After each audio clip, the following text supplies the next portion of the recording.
जब शुरू हुआ वो रोजमर्रा जैसा ही दिन था, कुछ अलग नहीं था। हर सुबह की तरह मैंने रवि को बस स्टॉप पर छोड़ा। उस दिन मेरे पति धनंजय इंदौर से आने वाले थे। मैं उनका इंतजार कर रही थी। उन्होंने सुबह फोन किया था कि वो भोपाल के लिए निकल रहे हैं।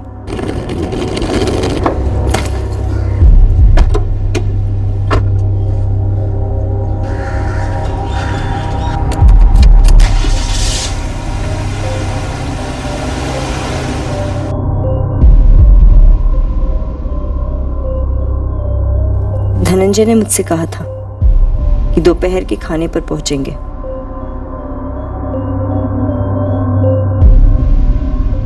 लेकिन जो हमने सोचा था वैसा होने वाला नहीं था।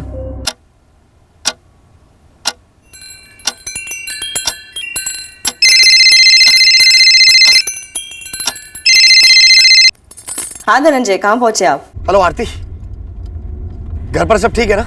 हाँ, ऐसा क्यों पूछ रहे हैं? आरती, मैं भोपाल नहीं आ रहा हूँ, मैं होशंगाबाद जा रहा हूँ, महेश चाचा के घर। अरे पर ऐसे अचानक क्या हुआ? देखो आरती, ध्यान से सुनो, घर पर कोई भी अजनबी आए तो दरवाजा मत खोलना। धनंजय, अब आप मुझे डरा रहे हैं, क्या बात है? आरती, मुझे लगता है कि कोई मेरा पीछा कर रहा है। मुझे लगता है कि उन लोगों को पता चल गया कि मैं इंदौर से भोपाल के लिए निकला हूँ। मैं पुलिस में फोन करूँ? नहीं, अभी नहीं आरती, पहले मुझे होशंगाबाद पहुंचने दो, मैं वहां से तुम्हें कॉल करता हूँ। हाँ, और तुम अपना ख्याल रखना और रवि का भी। सुनो और एक बात। Hello Dhananjay, The number you have called is currently switched off. The number you have called is currently switched off.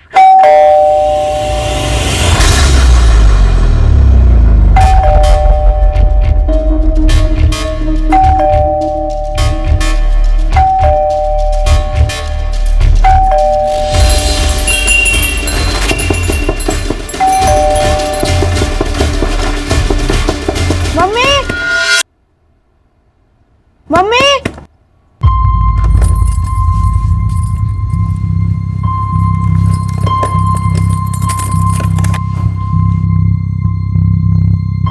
Mummy papa आ गए? नहीं, तुम कपड़े बदल लो, मैं खाना परोस देती हूँ। पर पापा ने मुझे प्रॉमिस किया था जब मैं स्कूल से लौटूंगा वो घर पे होंगे। मैं फोन से बात करता हूँ। रवि, फोन याद दो। पापा आज नहीं आ रहे। पर क्यों? मैंने कहा ना, अब जिद मत करो। जाओ, जाकर चेंज करके आओ, मैं खाना परोस रही हूँ। मम्मी जाओ। The number you have called is currently switched off. मेरी तो ये समझ में नहीं आ रहा है कि मैं अपने बेटे रवि को क्या जवाब दूं, कैसे बताऊं। आरती जी, आपने होशंगाबाद फोन किया धनंजय के चाचा को? कल शाम को मैंने महेश चाचा जी को फोन किया था। धनंजय यहाँ आने वाला था? नहीं बेटा, मुझे तो खबर ही नहीं कि वो यहाँ आने वाला है। धनंजय ने तो कोई फोन भी नहीं किया मुझे। अब माजरा क्या है आरती बेटा? चाचा जी, धनंजय यहाँ भोपाल के लिए निकले थे, फिर फोन करके कहा कि कोई उनका पीछा कर रहा है और उनकी जान खतरे में है। ये क्या कह रही हो बेटा? तब फोन क्यों नहीं किया? उन्होंने कहा कि वो खुद आपके पास आ रहे हैं और मुझे पुलिस में भी जाने के लिए मना किया। कहा कि होशंगाबाद पहुंचकर खुद फोन करेंगे। और धनंजय हमारे पास पहुंचा ही नहीं।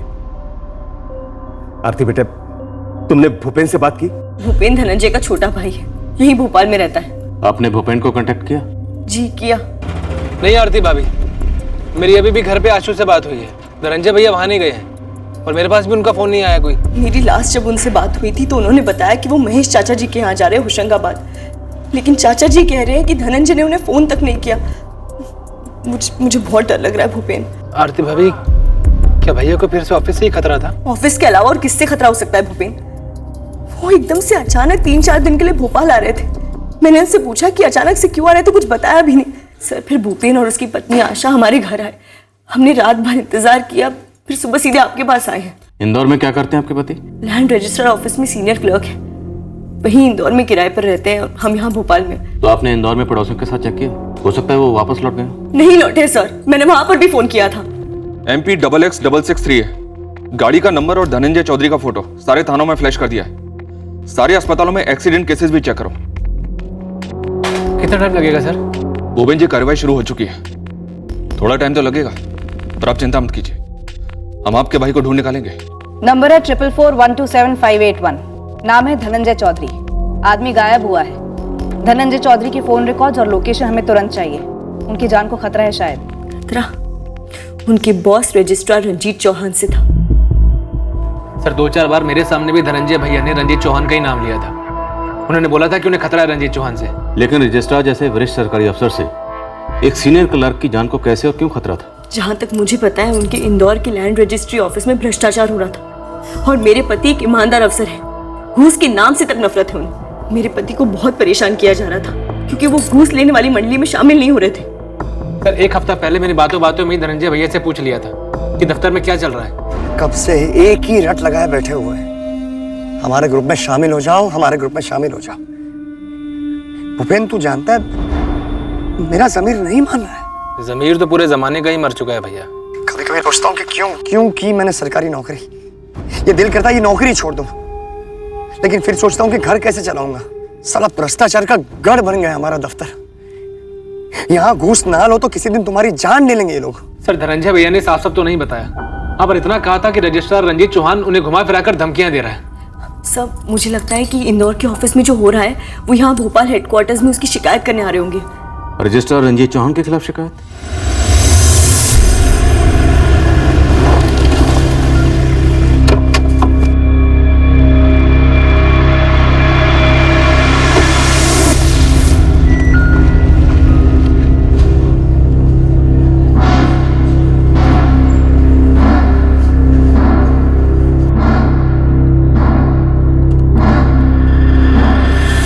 सर।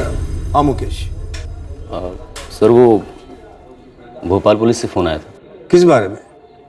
धनंजय चौधरी गायब हो गए। गायब मतलब? सर कल ही की बात है, पुलिस यहाँ पहुँच रही है। सारे फाइल्स और डिटेल्स मेरे टेबल पे जल्दी। सर वो धनंजय वाली फाइल्स ना? और कौन से मुकेश? समझ गए।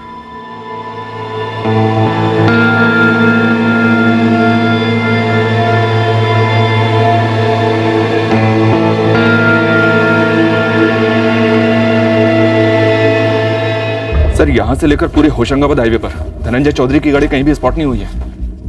अगर कोई धनंजय का पीछा कर रहा था और उसमें कामयाब भी हुआ तो इतनी बड़ी गलती नहीं करता कि धनंजय को ले जाए और उसकी गाड़ी पीछे छोड़ दे। रूट पर जितने भी गैराज हैं सब पर धावा बोलो। पूरी पॉसिबिलिटी है कि गाड़ी वहां लाई गई होगी, पुरानी पहचान मिटा के नया जन्म देने के लिए।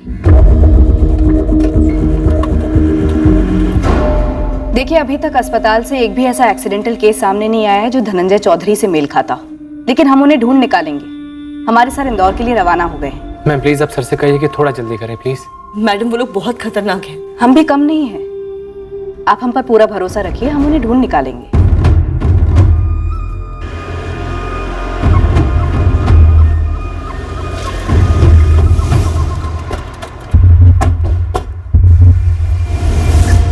सरकारी डिपार्टमेंट में करप्शन का मामला है तो हो सकता है धनंजय चौधरी किसी घपले का भंडाफोड़ करने वाला विसल ब्लोअर, और कई विसल ब्लोअर की तरह ये भी गायब हुआ है। सुभाष यहाँ के कर्मचारियों को पूरे दो।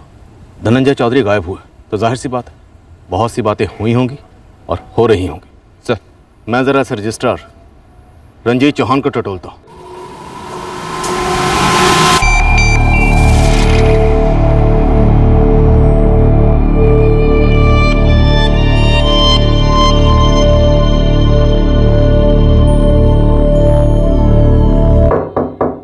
ऑफिसर सबसे पहले मैं आपको ये क्लियर कर दूं कि धनंजय चौधरी कोई ऑफिशियल छुट्टी पर नहीं था कि वो ऐसे 3-4 दिनों के लिए उठकर भोपाल चला जाए। हमारे लिए वो ऑफिस में एब्सेंट था, कल भी और आज भी एब्सेंट, और यही मौजूदा हकीकत है। हकीकत यह है कि धनंजय चौधरी गायब है, और हकीकत यह भी है कि धनंजय चौधरी की पत्नी आरती और उसके भाई भूपेन चौधरी ने दोनों ने शक की उंगली आप पर उठाई। मुझ पर? उन दोनों का कहना है कि आप धनंजय चौधरी को परेशान कर रहे थे। मैं धनंजय को परेशान कर रहा था? मैं? धनंजय चौधरी न सिर्फ मेरे ऑफिस में बल्कि जिस ऑफिस में उसने काम किया है उन सब के लिए वो परेशानी था, मुसीबत था, सरदर्द था। सर सच कहूँ ना तो 36 का आंकड़ा है धनंजय और रंजीत सर के बीच में। आप तो बड़े अच्छे से समझ सकते हो जब सरकारी दफ्तर में कर्मचारियों के ऊपर साहब लोगों का दबाव होता है तो क्या होता है। दबाव किस चीज का था धनंजय पर? धनंजय काफी दिनों से परेशान था। आप चाहो तो शारदा जी से पूछ लो, वो आपको सब कुछ सच सच बता देंगी। दबाव की बात तुमने छेड़ी है, इसलिए पहले तुम सही सही बताओ। बोलो, धनंजय के ऊपर दबाव किस चीज़ का था? रजिस्ट्रार सर, मेरा मतलब रंजीत सर धनंजय को इस दफ्तर से आउट करवाना चाहते थे। वजह? कुछ फाइल्स थी जो शायद धनंजय को क्लियर करनी थी, पर उसने नहीं की। कैसी फाइल्स? और धनंजय ने क्लियर क्यों नहीं की? अब देखो साहब, इससे ज़्यादा मेरा मुंह मत खुलवाओ। मैं आपको पहले ही सामने से इतनी बड़ी टिप दे चुका हूँ। अब इसमें हमें घसीट कर हमारे ऊपर और दबाव मत डालिए। मैं बाल बच्चों वाला आदमी हूँ, और वैसे भी मुझे धनंजय की तरह इस दफ्तर से गायब होने का कोई शौक नहीं है साहब। दबाव था। अब सही कह रहे हैं ऑफिसर, दबाव था धनंजय, पर दबाव किस बात का था, क्यों था, उसका सारा चिट्ठा इन फाइलों में बंद है।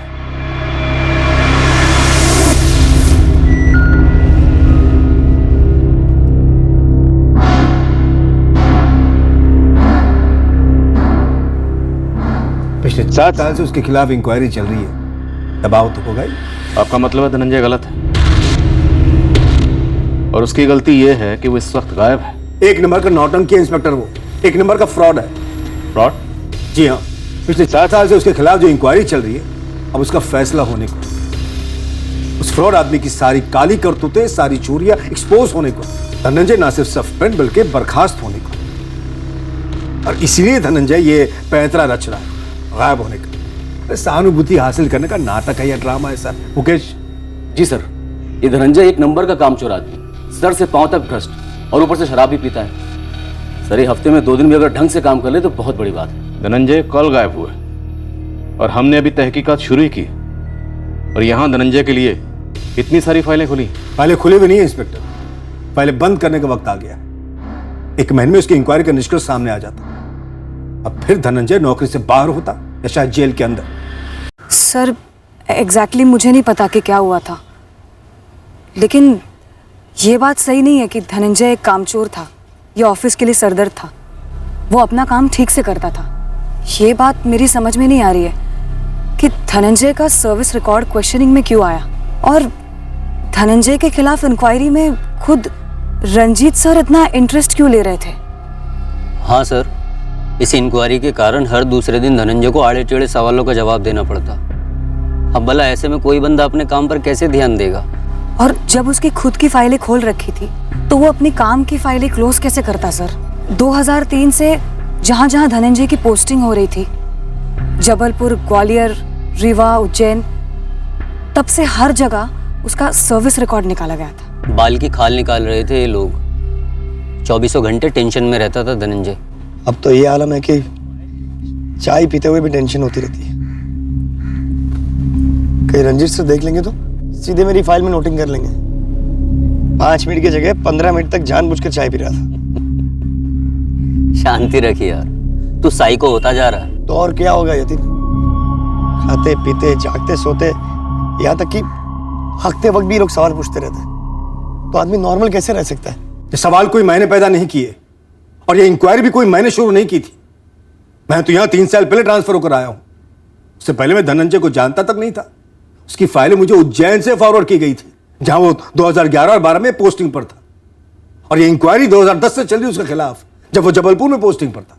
और धनंजय के सर्विस रिकॉर्ड खंगाले क्यों जा रहे थे? आप खुद ही पढ़ लीजिए हर जगह के रजिस्ट्रार की नोटिंग। धनंजय ने अपने सर्विस रिकॉर्ड में हेराफेरी की थी, अपने काम में बेहद लापरवाह था, ऑफिस आता ही नहीं था। किस ड्यूटी पे थे धनंजय? ऑफिशियल ड्यूटी पर था सर। कैसी ऑफिशियल ड्यूटी? तुम्हारा काम तो ऑफिस में टेबल पर बैठकर होता है ना, जहां इतना काम पेंडिंग पड़ा है। और तुम कोई फील्ड सुपरवाइजर तो हो नहीं, तो फिर कौन सी ऑफिशियल ड्यूटी कर रहे थे मैं भी तो जानूं। पिछले 3 दिन तुम कहां थे, क्या कर रहे थे, इसकी लिखित रिपोर्ट 10 मिनट के अंदर मेरे टेबल पर चाहिए। ये सफाई लिख कर लाए हो? सर जो लिखा है सच लिखा है सर। ना केवल परसों मुझे लोगों ने बताया, बल्कि मैंने खुद अपनी आंखों से देखा कि तुम शराब पीकर आए थे। आपको कोई गलतफहमी हुई है सर? मैंने शराब नहीं पी थी। ये सब लोग साजिश कर रहे हैं मेरे खिलाफ सर, झूठ बोल रहे हैं सब। जाओ, जो उस दिन हुआ था वो सब सच सच लिख कर लाओ। सरकारी ऑफिस है, तुम्हारे बाप का घर नहीं। सर आप बाप पर मत जाइए सर। ऑफिस में तो तुम ऐसे ही आते हो जैसे तुम्हारे बाप का घर है। इस नौकरी की अहमियत समझो।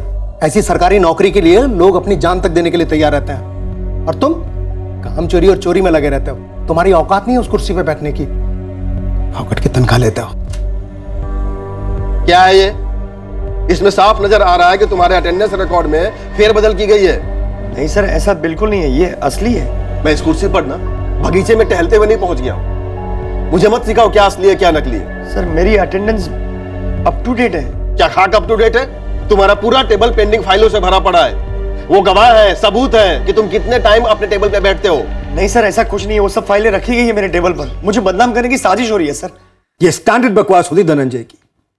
साजिश हो रही है मेरे खिलाफ मुझे बदनाम करने की। इंस्पेक्टर, इस ऑफिस में आप एक बंदा ऐसा खड़ा कर दीजिए जो ये बोले कि धनंजय बहुत ही मेहनती और ईमानदार कर्मचारी था। एक नहीं मिलेगा आपको। ये धनंजय सबको खटक रहा था। खटकता वो है जो शिद्दत से काम करता है, या वो जो सबके काम में टांग अड़ाता हो? जो काम पे आता ही ना वो क्या खटकेगा? जो बंदा ऑफिस में नजर ही ना आए वो किसी को क्या खटकेगा? सर, धनंजय का इस जॉब पे लगना ही अपने आप में एक झोल है, बहुत बड़ा झोल। धनंजय की फर्जी अपॉइंटमेंट हुई थी, उसी की इंक्वायरी चल रही थी जिसका 1 महीने में निष्कर्ष आना था।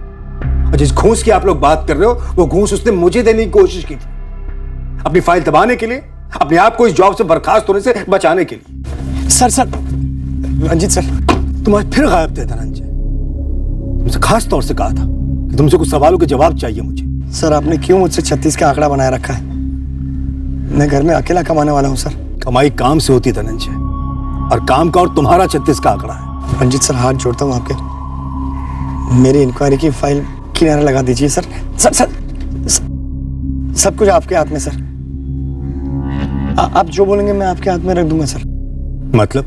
जो भी गिफ्ट चाहिए तो गिफ्ट, या फिर कोई भी जमीन पास करवानी हो तो मैं आप ही का सपोर्ट करूंगा सर। तुम्हारी हिम्मत कैसे भी?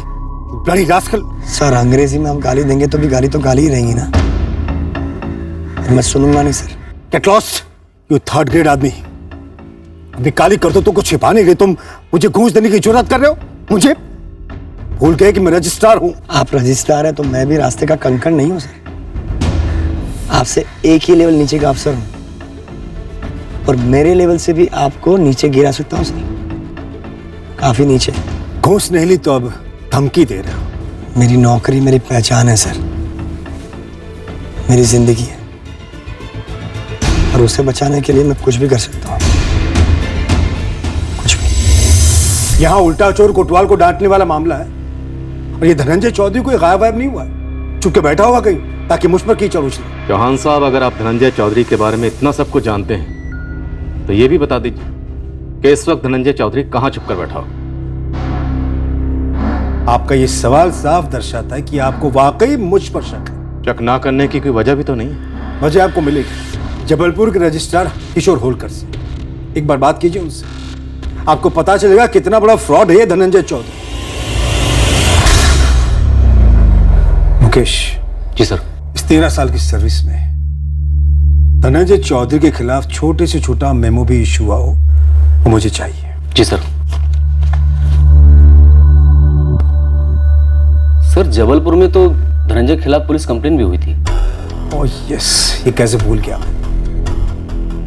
लेकिन ये इंस्पेक्टर तो पहले से मुझ पर शक कर रहा है, तो ये सबूत जबलपुर से मिलने दो। किशोर होलकर जी बोलेंगे तो ज्यादा सही लगेगा। अजीब है सर, धनंजय के कुछ कलीग्स हैं, वो धनंजय की काफी हिमायत कर रहे हैं। उनका कहना है कि धनंजय को वाकई में परेशान किया जा रहा था, और धनंजय का बॉस रंजीत चौहान और उसका मुलाजिम मुकेश, ये दोनों धनंजय की अलग ही तस्वीर पेश कर रहे हैं। एक भ्रष्ट और कामचोर कर्मचारी। धनंजय की कार का क्या स्टेटस है? ट्रेस नहीं हुई है सर। 3 अलग अलग टीम्स ने सारे रूट को 4 बार स्कैन किया। सारे गैरेज और वर्कशॉप वालों की क्वेश्चनिंग भी की गई है सर। धनंजय के फोन की लास्ट लोकेशन क्या थी? सर, इंदौर भोपाल हाईवे पर भोपाल के करीब। उसने आखिरी कॉल अपनी पत्नी आरती को किया था और उसके बाद फोन बंद हुआ, जैसा कि आरती ने हमको बताया। अर्चना, तुम रंजीत चौहान के फोन रिकॉर्ड्स निकलवा, उसका नंबर मैं तुम्हें अभी मैसेज करता हूँ। धनंजय की तरह रंजीत चौहान के बारे में भी मिक्स्ड रिपोर्ट मिल रही, पर जो भी हो, एक बंदा गायब है, मामला गंभीर है।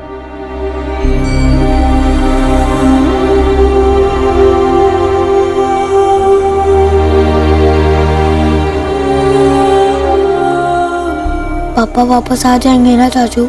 हाँ रवीर, तुम्हारे पापा बिल्कुल वापस आ जाएंगे। मुझे बहुत डर लग रहा है चाचू। रवि बेटा, इसे डरते नहीं, तुम्हारे पापा जल्दी लौट आएंगे। दादाजी, मम्मी कुछ बोल क्यों नहीं रही है? भोपाल सवेरा आपके लिए लेकर आ रहा है एक एक्सक्लूसिव ब्रेकिंग न्यूज। क्यों 2 दिनों से गायब है इंदौर लैंड रजिस्ट्रार ऑफिस का एक सीनियर क्लर्क जो भोपाल के लिए रवाना हुआ था? 2 दिनों से धनंजय चौधरी लापता है। गायब होने से पहले धनंजय ने अपनी पत्नी आरती चौधरी से फोन पर कहा था कि उसकी जान को खतरा है। हमारी टीम इस स्टोरी को ट्रैक करने में लगी हुई है और हमारे सूत्रों से ये पता चला है कि धनंजय ने अपने डिपार्टमेंट में हो रहे अनियंत्रित भ्रष्टाचार का विरोध किया था, जिसके चलते उसे परेशान किया जा रहा था। उसे धमकियां भी मिल रही थी। पूरी संभावना है कि धनंजय शायद किसी बहुत बड़े घोटाले का खुलासा कर भोपाल आ रहा है। देखिए, हमारी इन्वेस्टिगेशन अभी जारी है। इस वक्त हम आपके साथ और कुछ शेयर नहीं कर सकते। सर, सुनने में आया है कि धनंजय चौधरी के गायब होने के इन्वेस्टिगेशन से ज्यादा आप धनंजय के बारे में ही तहकीकात कर रहे हैं। क्या धनंजय एक विसल ब्लोअर था? क्या ये एक और विसल ब्लोअर के ऊपर हमले का केस है? हमने ऐसा कुछ भी नहीं कहा और हम नहीं जानते कि आपको ये न्यूज कहां से मिली है। फिलहाल हमारी प्रायोरिटी है धनंजय चौधरी को ढूंढना और वो हम कर रहे हैं। मेरे पति भ्रष्ट है? ये सरासर झूठ है मैडम। देखिए, मैं ज्यादा पढ़ी लिखी नहीं हूँ, सिर्फ 12वीं पास हूँ, लेकिन इतना दावे से कह सकती हूँ कि मेरे पति एक सीधे साधे और ईमानदार कर्मचारी है। ये सारे इल्जाम गलत है। देखिए आरती जी, हम कोई इल्जाम नहीं लगा रहे। ये खबर हमें इंदौर से मिली है, धनंजय के दफ्तर से। मतलब रजिस्ट्रार रंजीत चौहान से? जी। उस रंजीत चौहान ने गायब करवाया मेरे पति को। मैडम, उससे कहिए कि मेरे पति को सही सलामत घर लौटा दे, भले उन्हें नौकरी से निकाल दे। मैं वादा करती हूँ कि धनंजय उनका भांडा नहीं फोड़ेंगे। हम यहाँ से कहीं दूर जाकर अपनी जिंदगी फिर से शुरू करेंगे। मैडम, उन्हें कहिए कि मेरे पति को घर वापस लौटा दे। मैं और मेरा बच्चा उनके बिना नहीं रह सकते। 2003 में आपके पति ने भूमि विभाग ज्वाइन किया था बतौर क्लर्क। क्या इस ज्वाइनिंग में फर्जी कागजात इस्तेमाल हुए थे? फर्जी? ये क्या पूछ रही हैं आप? किशोर जी, मैं ये जानना चाहता हूँ कि धनंजय चौधरी के अपार्टमेंट के खिलाफ जो इंक्वायरी बैठी थी उसमें कुछ सच्चाई थी या वो सिर्फ धनंजय चौधरी को परेशान करने का पैंतरा था? इंस्पेक्टर अर्जुन, आप भी एक सरकारी मुलाजिम हैं। आप बताइए, एक फर्जी दस्तावेज की इंक्वायरी किस तरह का पैंतरा हो सकती है? धनंजय चौधरी 2010 में यहां जबलपुर में पोस्टिंग पे था, मेरे नीचे। निहायती निकम्मा किस्म का कर्मचारी है। बहुत सारी शिकायतें हैं उसके खिलाफ। मैंने उन सभी जगहों से रिपोर्ट्स मंगवाई जहां जहां उसका ट्रांसफर हुआ था। हर जगह वही कहानी। सब परेशान थे धनंजय से, सरदर्द बना हुआ था वो सबके लिए। सबकी यही राय थी धनंजय चौधरी के बारे में? जी हाँ। तभी मैंने सोचा पता तो करूं कि इतने बड़े सरदर्द को डिपार्टमेंट में लिया कैसे गया। मैंने जड़ में जाने की ठानी। तो किशोर जी, मसले की जड़ क्या थी? इस नौकरी पर धनंजय का अपार्टमेंट? जी हाँ, मैंने उसकी फाइलें बड़ी बारीकी से चेक की।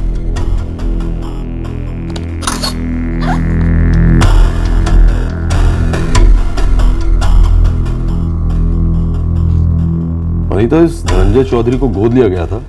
डॉक्यूमेंट्स तो यही कहते हैं सर। 2003 में उज्जैन के लोअर डिवीजन क्लर्क विश्वास साहू का देहांत हुआ, जिसकी जगह पर धनंजय को नौकरी दी गई। और विश्वास साहू ने धनंजय को 1995 में गोद लिया था। सर, मैंने उज्जैन के ऑफिस जाकर भी चेक किया। वहाँ के रिटायर असिस्टेंट रजिस्ट्रार मिलिंद दास से मेरी बात हुई। धनंजय की अपॉइंटमेंट के टाइम वही ड्यूटी पर थे। उन्होंने बताया कि धनंजय के असली पिता जगन्नाथ चौधरी उज्जैन के रजिस्ट्रार रह चुके हैं। वो 1999 में रिटायर हुए और 2006 में उनका देहांत हुआ। क्या नॉनसेंस है ये? धनंजय के असली पिता सरकारी कर्मचारी थे, जिनके जीते जी एक लोअर डिवीजन के दूसरे कर्मचारी विश्वास साहू ने धनंजय को गोद लिया था। अनीता जी, ऐसा है ना, धनंजय के पिता जगन्नाथ जी उज्जैन के रजिस्ट्रार थे। तब ये विश्वास साहू उनका बहुत खास हुआ करता था। 2003 में दफ्तर में विश्वास साहू को दिल का दौरा पड़ा था, हम सब के सामने। विश्वास जी, विश्वास जी, विश्वास जी, क्या हुआ? अरे कोई है? विश्वास जी, विश्वास, अरे अरे पानी लाओ जल्दी। विश्वास, विश्वास, उठो उठो, ये लो पानी पियो, ये लो पानी पियो, लो पानी लो, पानी पियो। अरे डॉक्टर को बुलाओ। ऑन द स्पॉट डेथ हो गई थी विश्वास साहू की। ड्यूटी पर मौत हुई थी तो जाहिर सी बात है कि विश्वास साहू की करीबी रिश्तेदार को उनकी नौकरी मिली होगी। हाँ, कानूनन तो ऐसे ही होता है। जगन्नाथ जी मेरे सामने आए, उन्होंने कागजात प्रस्तुत किए। विश्वास ने उनके बड़े बेटे धनंजय को 1995 में गोद लिया था। अजीब है, नहीं? आपको दाल में कुछ काला नहीं लगा? कैसे लगता? जगन्नाथ जी मेरे सीनियर रह चुके थे। अपने पूरे कार्यकाल में वो ईमानदार और नेक रजिस्ट्रार माने जाते थे।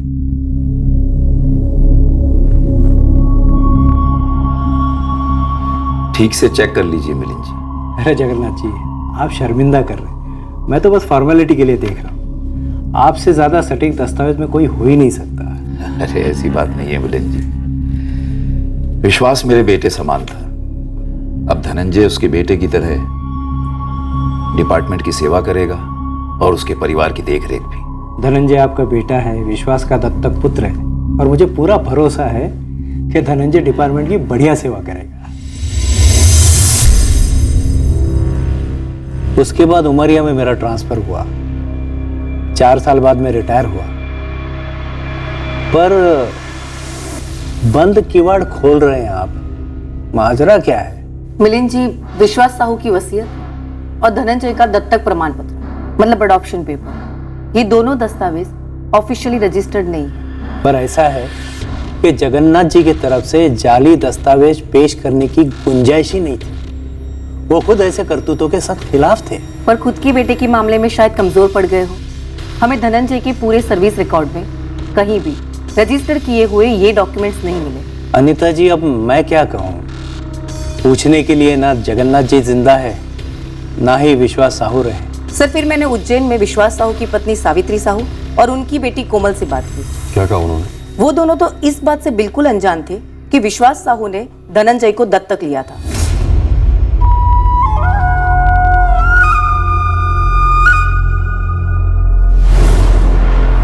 नहीं अनीता जी, हमें इसके बारे में कुछ भी पता नहीं। पापा ने हमसे इस बारे में कभी कोई जिक्र नहीं किया कि उन्होंने जगन्नाथ जी के बेटे धनंजय भैया को गोद ले रखा है। क्या कोई फ्रॉड नजर आ रहा है आपको? इस बारे में मैं क्या कहूँ आपको? जगन्नाथ जी ऐसा क्यों करेंगे? क्या वो ऐसा कर सकते हैं? जगन्नाथ जी खुद चाहे जितने भी सीधे रहे वो अनीता, तो ये डॉक्यूमेंट्स टेढ़े हैं, जाली है, इनकी कोई मान्यता नहीं है। तो नेचुरली धनंजय की अपॉइंटमेंट भी अमान्य है, इनवैलिड है। पूरी तरह से सर। ट्रिब्यूनल के एक अफसर को मैं जानती हूँ, उनकी भी यही राय। तब जाकर मैंने एक्शन शुरू कर दिया इंस्पेक्टर साहब, और इसकी वजह थी सिर्फ और सिर्फ धनंजय चौधरी का उपद्रवी बर्ताव। किशोर जी, हम धनंजय का पक्ष भी जानकर रहेंगे, और पहले धनंजय चौधरी हमें मिले तो। लेकिन मैं रंजीत चौहान से 100% सहमत हूँ इंस्पेक्टर साहब। धनंजय चौधरी न सिर्फ किसी ऑफिस के लिए सरदर्द है, बल्कि एक मंजा हुआ फ्रॉड भी है। उज्जैन और जबलपुर में लोगों को सरकारी नौकरी दिलाने का लालच देकर कई बार ठग चुका है। किशोर जी, बड़ी दिलचस्प बात। धनंजय चौधरी की बुराइयों का पिटारा तभी खुला जब धनंजय चौधरी गायब हो गए। आपका मतलब क्या है इंस्पेक्टर साहब? देखिए, ये एक सरकारी डिपार्टमेंट है, जहां पर एक फ्रॉड कर्मचारी के खिलाफ ऑफिशियल इंक्वायरी चल रही है, वो भी एक अरसे से। और जहां तक धनंजय के लोगों को ठगने का मामला है, तो ऐसी बातें कई बार उछली भी थी, लेकिन सबूत नहीं मिला था, क्योंकि धनंजय सभी से कैश लेता था। और ठगी की पार्टियों में से भी कभी किसने केस नहीं किया? क्यों नहीं किया? जबलपुर में ही रमेश सितोले नाम के एक शख्स ने धनंजय के खिलाफ कंप्लेंट दर्ज की थी। जेल भी जाना पड़ा था धनंजय को। आप गार्डन रोड थाने जाइए, आप ही के पुलिस डिपार्टमेंट के अफसरों की जुबानी सुनिए मेरे डिपार्टमेंट के ऑफिसर की कहानी। सर, ये न्यूज चैनल वाले तो खिचड़ी पकाए जा रहे हैं। और रायता फैलने में टाइम नहीं लगेगा सर। कहीं ऐसा ना हो बाद में पता चले कि सारा ड्रामा धनंजय चौधरी ने खुद ही रचा था, और अभी तक आसार वैसे ही लग रहे। अगर ऐसा हुआ तो मीडिया को ब्रेकिंग न्यूज मिल जाएगी। हमें इस धनंजय चौधरी को जल्द से जल्द ट्रेस करना होगा। सर, पूरी कोशिशों के बावजूद धनंजय की गाड़ी अभी तक ट्रेस नहीं हो पाई है। इस धनंजय के खिलाफ हमें जो जो मिल रहा है सर, हो सकता है वो सब कुछ हमारी तरफ कोई फेंक रहा हो। पॉसिबल।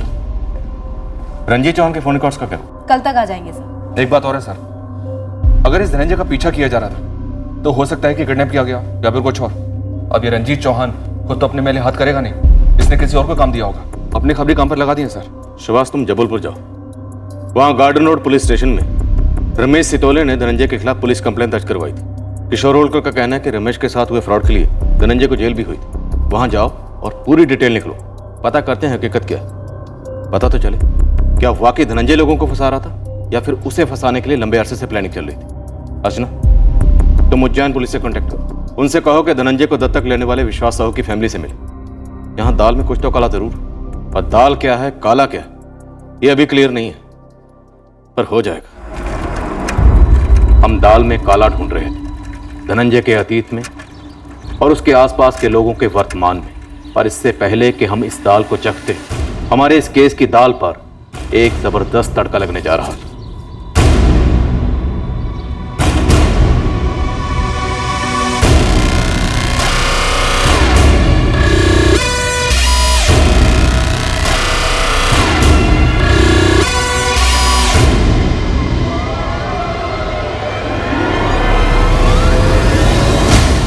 भोपाल सवेरा आज आपके लिए लेकर आ रहा है धनंजय चौधरी मिसिंग केस पर एक एक्सक्लूसिव खुलासा। मेरे हाथ में उसी पत्र की एक कॉपी है जिसे धनंजय चौधरी ने अपनी पत्नी आरती चौधरी को 15 नवंबर को लिखा था इंदौर से, जिसमें साफ लिखा है कि धनंजय को खतरा महसूस हो रहा था जान का। इस पत्र के लिखने के ठीक 2 दिन बाद धनंजय इंदौर से भोपाल के लिए रवाना हुआ, लेकिन अफसोस वो अपने घर पहुंच ही नहीं पाया। ये पत्र दुर्भाग्यवश धनंजय के गायब होने के कई दिनों बाद पहुंचा है, लेकिन इस पत्र में जो लिखा है उसे पढ़ने के बाद आपके होश उड़ जाएंगे। आरती, मैं तुम्हें सबसे पहले यह बताना चाहता हूं कि मेरी जान को खतरा है। पानी सर के ऊपर निकल गया है। इस दफ्तर में एक माफिया है जो करोड़ों का घपला कर रहा है। मैं ये सारी बातें इसलिए लेटर में लिख रहा हूं ताकि अगर मुझे कुछ हो जाए तो तुम्हें मालूम होना चाहिए कि क्या हुआ होगा मेरे साथ। यहाँ इंदौर में एक बड़ा बिल्डर है, विजय चावला। बड़ा आदमी है, काफी ऊपर तक पहुंचे उसकी। वो यहाँ इंदौर में काफी बड़ी खेती वाली जमीन को एनए में बदलवा रहा है। एनए मतलब नॉन एग्रीकल्चरल, जिसके चलते वो इस जमीन पर जो मर्जी बांध सकेगा। ये विजय चावला किसानों के साथ बड़ा धोखा कर रहा है और इस महा फ्रॉड में शामिल है हमारे रजिस्ट्रार रंजीत चौहान। बाकी कौन कौन शामिल है वो मुझे इस वक्त नहीं पता। मुझे खबर मिली है तकरीबन 3 करोड़ घूस दिए रंजीत चौहान को विजय चावला ने ये जमीन एनए करवाने के लिए। पर जब ये फाइल मेरे पास आई तब मैंने कई सवाल उठाए। शायद इसीलिए मुझे हमेशा के लिए खामोश कर दिया जाएगा। मैं इनके रास्ते का कांटा बन गया हूँ। आरती, मुझे नहीं पता सही क्या है गलत क्या है। मुझे बस इतना पता है कि मैं इस गिरोह का हिस्सा नहीं बन सकता। मुझे मेरे पिताजी से जो सिद्धांत मिले मैं उन पर अमल करता रहूंगा, फिर चाहे जो हो जाए। इतना याद रखना, मैं रहूं या ना रहूं, पर तुम्हारा सर हमेशा फक्र से ऊंचा रहेगा। मैं तुमसे और रवि से हमेशा प्यार करता रहूंगा। तुम्हारा धनंजय। धनंजय को पता था उसे निशाना बनाने वाले, इसलिए वो इंदौर से जान बचाकर घर वापस आ रहे थे।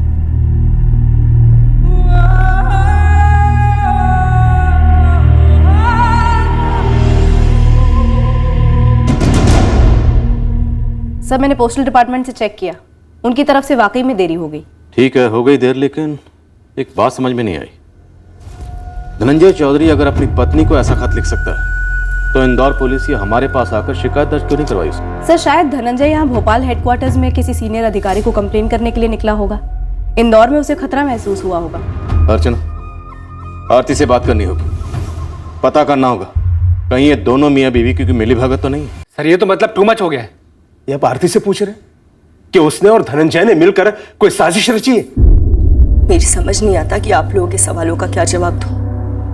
मुझे नहीं पता कि धनंजय ने मुझे वो लेटर क्यों लिखा, क्यों मुझे फोन करके बताया कि कोई उसका पीछा कर रहा है। आप लोगों को लगता है मेरे पास इन सवालों के जवाब है?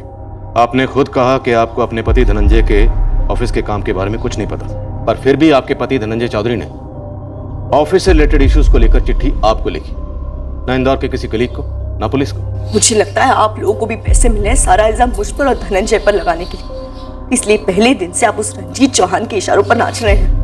आरती जी, ये मेरे उस सवाल का जवाब नहीं है जो मैंने आपसे पूछा।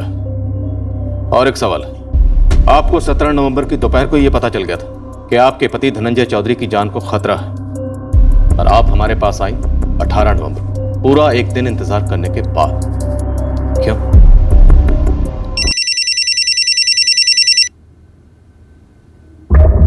सब इंस्पेक्टर अजय बोल रहा हूँ सर, उज्जैन से। इस जबलपुर वाले किशोर होलकर ने विश्वास साहू की पत्नी के बारे में अधूरी बात बताई थी। ये धनंजय चौधरी को दत्तक लेने वाला मामला उतना भी फर्जी नहीं है सर।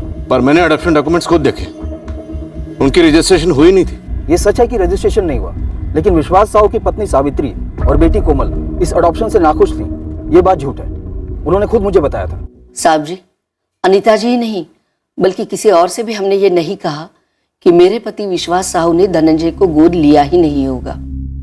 दरअसल सर, पापा के जाने के बाद जगन्नाथ जी ने हम लोगों की बहुत मदद की और धनंजय भैया भी हम दोनों का बहुत अच्छे से ख्याल रखते हैं। पर आपने जबलपुर से अनीता को साफ कहा था कि ये गोद लेने वाली बात आपको मालूम नहीं थी।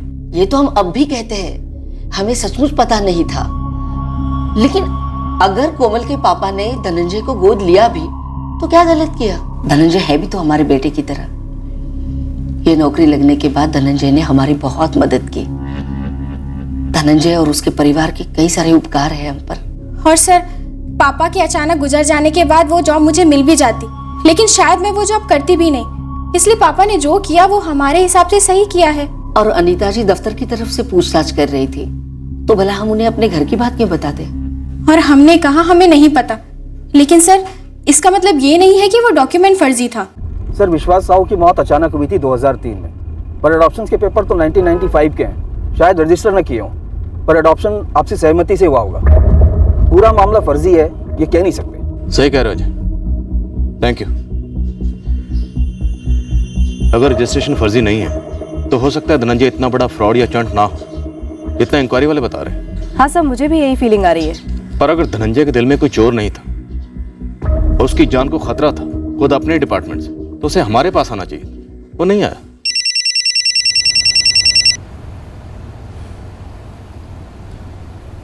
जैन सर। अर्जुन, ये धनंजय चौधरी मिसिंग केस में क्या प्रोग्रेस है? हमारी इन्वेस्टिगेशन चल रही है सर। सर, एक बात खटक रही है। धनंजय चौधरी को जान का खतरा था खुद अपने डिपार्टमेंट से, लेकिन फिर भी चिट्ठी उसने अपनी पत्नी को लिखी बजाय पुलिस में ऑफिशियल कंप्लेंट करने की। वो चिट्ठी धनंजय ने सिर्फ अपनी पत्नी आरती को नहीं, हमें भी लिखी थी, होम डिपार्टमेंट को भेजी थी। ये कब हुआ सर? तो तुम्हें मालूम नहीं है, पर मीडिया को मालूम है। नहीं सर, वो बात नहीं है। हमारी तहकीकात आगे बढ़ रही है, पर वो धनंजय को लेकर काफी कंफ्यूजिंग बयान आ रहे हैं। ये मामला पॉलिटिकल होता जा रहा है। वो विजय चावला, इंदौर का बिल्डर, उसके रूलिंग पार्टी के साथ पॉलिटिकल कनेक्शंस हैं। सर, हमें जल्दी कोई ब्रेक थ्रू मिलने की उम्मीद है। हमारी 6 टीम्स लगी हुई हैं, यहाँ, इंदौर, उज्जैन, होशंगाबाद और जबलपुर में। धनंजय सही सलामत मिल जाना चाहिए अर्जुन। तुम रंजीत चौहान को हिट दो। मुझे डाउट है कि रंजीत का इसमें हाथ हो सकता है। हमें भी है सर।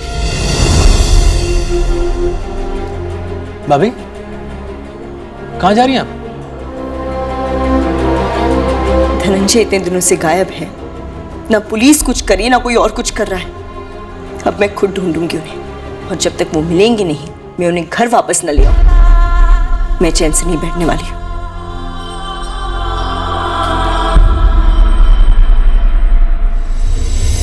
हाँ, ये पूरा मामला फर्जी है। हाँ, विजय चावला की फाइल हमारे पास आई है, पर सच तो ये है इंस्पेक्टर कि विजय चावला की फाइल अभी तक आगे बढ़ी ही नहीं, क्योंकि उनकी एनए प्लॉट की अर्जी अभी अभी हमारे पास आई, जिनकी जांच परख करना भी बाकी है। ये अर्जी कितनी सही या गलत की रिपोर्ट भी अभी तक नहीं बनी। और आप जिस 3 करोड़ की घूस की बात करो ना, वो सरासर झूठ है, बिल्कुल गलत है। सच और झूठ के बीच की जितनी भी बातें वो आप फोन पर नहीं होंगी। आप कल सुबह 11 बजे से पहले यहाँ भोपाल में हमारे थाने में हाजिर हो जाइए। इंस्पेक्टर, मैं कोई जेब कतरा नहीं हूं जो आप इस तरह के आदेश भौंके और मैं दुम हिलाता हुआ आपके सामने हाजिर हो जाऊं। मैं भी आपकी तरह एक वरिष्ठ सरकारी अफसर हूं। हमारे लिए इस वक्त आप सिर्फ एक सस्पेक्ट हैं जिस पर संगीन इल्जाम है अपने ही दफ्तर के कर्मचारी धनंजय चौधरी को गायब करने का, जिसने इल्जाम लगाया आप पर भ्रष्टाचार का। इल्जाम लगाया कि उसे अपनी जान का खतरा है आपसे। शायद धनंजय चौधरी एक विसल ब्लोअर है। कोई मुझ पे बेबुनियाद लांछन लगाए और आप उसे विसल ब्लोअर और न जाने क्या क्या उपमा दे रहे। कल को आपके खिलाफ मैं होम मिनिस्ट्री में लेटर लिखूंगा तो क्या आप संदिग्ध हो जाएंगे? ड्रामा नहीं रजिस्ट्रार साहब, चुपचाप आ जाइए, क्योंकि आपके पास और कोई ऑप्शन भी नहीं। सर, ऑफिस में किसी को भी आइडिया नहीं कि धनंजय ने लेटर कब लिखा। मैंने पूछा मुकेश, कब लिखा लेटर? नहीं सर। ये विजय चावला, कहीं ये तो कोई गेम नहीं खेल रहा है?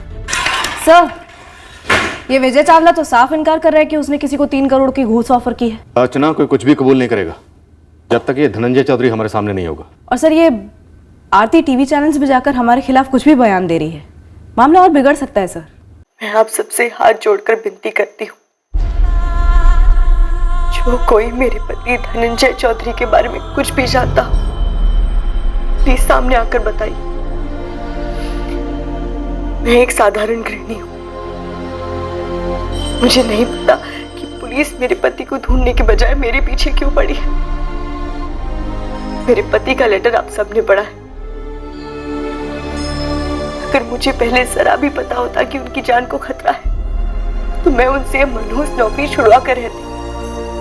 नेकी और सच्चाई की हिमायत करने वाले की इस देश में कोई जगह नहीं है। मुझे बस मेरे पति, मेरे बच्चे के पापा सही सलामत घर वापस चाहिए।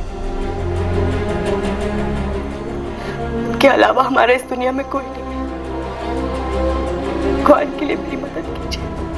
मेरे पति ने कहा था कि वो होशंगाबाद जा रहे हैं। आज 6 दिन हो गए, वो घर वापस नहीं लौटे। मुझे बहुत डर लग रहा है। प्लीज आप सब मेरी मदद कीजिए, प्लीज। जब से मैंने अखबार में धनंजय चौधरी के बारे में पढ़ा ना, मुझे तब से ही डाउट हो रहा है कि ये धनंजय चौधरी कहीं गायब वायब नहीं हुआ होगा। ये फिर से कोई फ्रॉड कर रहा होगा, जैसा इसने मेरे साथ किया था। रमेश, तुमने जबलपुर पुलिस से कहा था कि तुम्हारे साथ जो फ्रॉड हुआ उसमें धनंजय के साथ उसकी बीवी आरती भी शामिल थी। जी बिल्कुल थी। हुआ क्या था? साहब, मैं सरकारी नौकरी के लिए हाथ पैर मार रहा था तो मुझे धनंजय टकरा गया। जी धनंजय जी, मतलब 3 लाख मैं कैसे जुटा पाऊंगा? भाई सरकारी नौकरी है रमेश, सरकारी नौकरी आसानी से नहीं मिलती।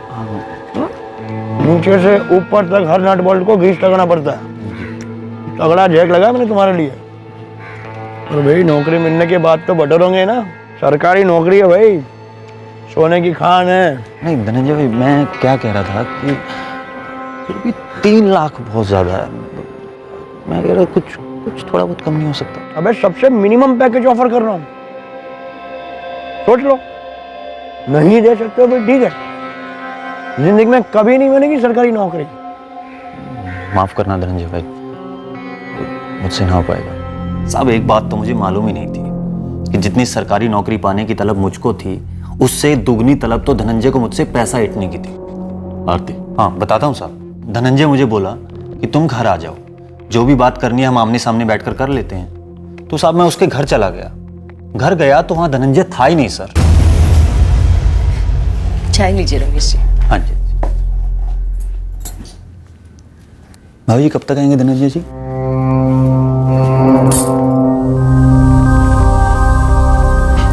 क्यों रमेश जी, मुझसे बात नहीं करेंगे आप? खाती नहीं हूँ मैं। नहीं भाभी जी, ऐसी तो कोई बात नहीं है। वो लेकिन धनंजय जी ने बुलाया था ना, वो पैसे कम करने की बात करनी थी। वो ना दरअसल दफ्तर में अटक गए हैं। तो जी अब क्या करें फिर? मैं फिर आता हूँ, चलता हूँ। आपको जिंदगी भर मलाई खानी है या नहीं? जी भाभी समझा नहीं मैं कुछ। क्या? सरकारी नौकरी ना दुधारू गाय है, मलाई ही मलाई। कुछ 1000 रुपए बचाने के चक्कर में कहीं लाखों की गाय ना गवा बैठो। 3 लाख रुपए हाथ का मैल है इस नौकरी के लिए। कल को जब हर महीने 3-3 लाख मिलेंगे, घर गाड़ी गहने बनेंगे, तो हर पल हमें याद करेंगे आप। रमेश जी, अब तोल मोल भाव ना ही करो और हिम्मत करो। 3 लाख ले आओ, वादा करते हैं जिंदगी जन्नत बना देंगे आपकी।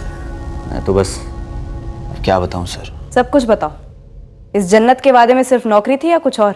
मालूम हो रहा है इस आरती की अदा पर लुढ़क ही गए थे तुम। नहीं मैडम, मैं कमजोर जरूर पड़ गया था, लेकिन मैंने ऐसा वैसा कुछ भी नहीं होने दिया साहब। हाँ, उस चंट औरत की चिकनी चुपड़ी बातों में आकर धोखा खा गया, दे बैठा 3 लाख रुपए।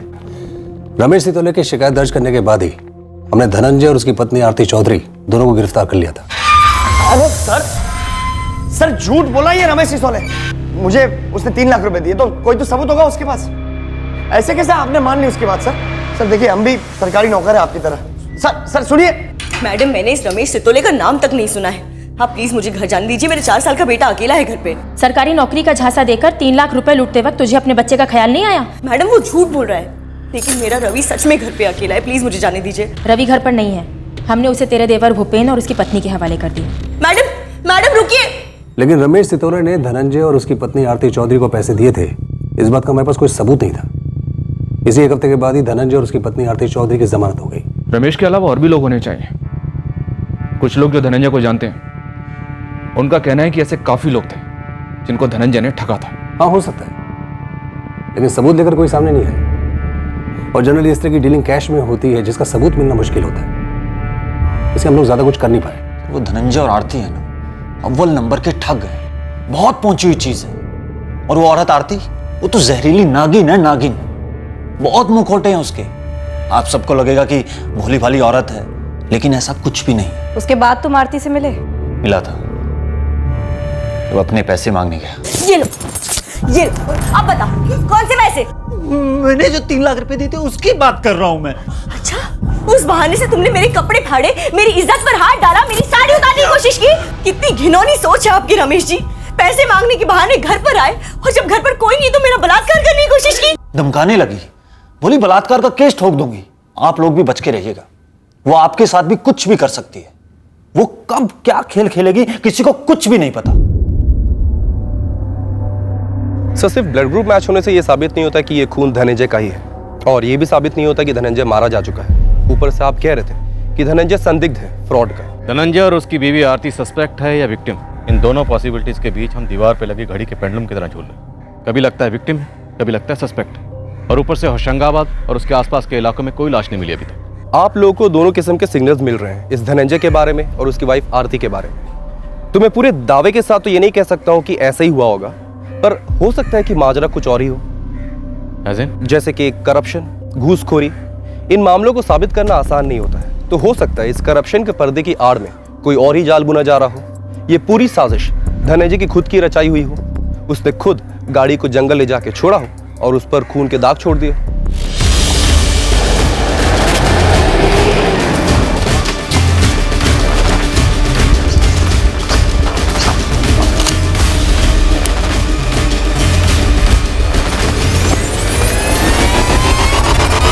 नामुमकिन तो नहीं है, जिस तरह से धनंजय की धूप छांव वाली तस्वीर अभी तक हमारे सामने आई।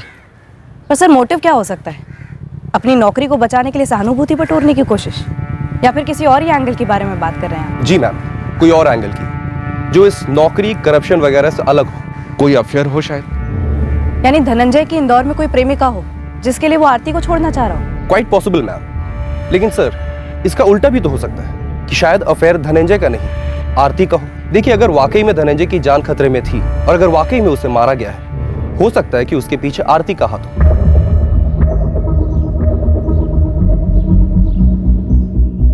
एक तरफ जमीनी स्तर पर धनंजय की लाश की खोज चल रही थी, और वाकई में लाश थी भी या नहीं, ये तो आने वाला वक्त ही बताने वाला था। खोजी स्तर पर इस साजिश की हर मुमकिन संभावना को टटोला जा रहा था। हालांकि साजिश क्या थी, ये अभी साफ नहीं था।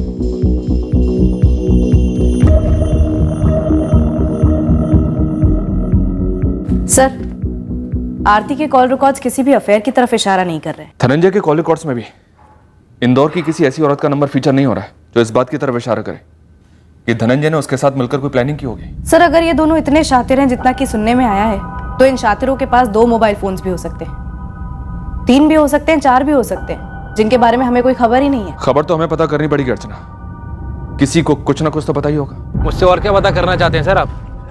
जिन लोगों से मालूम पड़ सकता है कि मेरे भाई के साथ आखिर हुआ क्या है, उनसे तो आप पूछ नहीं रहे हैं। वो और क्या जानना चाहते हैं मुझसे? कोई ऐसी बात जो बहुत ज्यादा प्राइवेट हो, जो सिर्फ आपको पता हो, और जो बताने से आप चूक गए हो। ऐसी क्या बात हो सकती है? कोई इशारा तो दीजिए आप। भूपेन जी, हमारा थाना आपकी दुकान से 10 मिनट की दूरी पर है, हम आपका इंतजार कर रहे हैं।